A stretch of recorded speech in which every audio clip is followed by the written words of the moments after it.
శివుడు మూడవ కన్ను ఎప్పుడు తెరిచాడో తెలుసా? కొన్ని వేల సంవత్సరాల నుండి శివుడు కైలాసంలో తపస్సు చేస్తూ ఉంటాడు. అదే సమయంలో దేవతలను సైతం వణికించే ఒక రాక్షసుడు జన్మిస్తాడు. అతడే బాణాసురుడు. బాణాసురుడిని ఎదిరించలేక దేవతలందరూ పారిపోతూ ఉంటారు.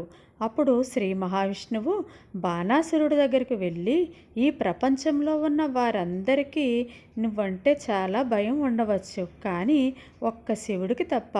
నీకు ధైర్యం ఉంటే అతని దగ్గరికి వెళ్ళి అతని కళ్ళల్లోకి నేరుగా చూడు అని రెచ్చగొడతాడు. ఇదంతా విన్న బాణాసురుడు మరింత కోపోద్రిక్తుడై నేరుగా కైలాసంలోకి వెళ్తాడు. కానీ బాణాసురుడు ఎంత అరిచినా శివుడు మాత్రం ధ్యానం నుండి బయటకు రాడు.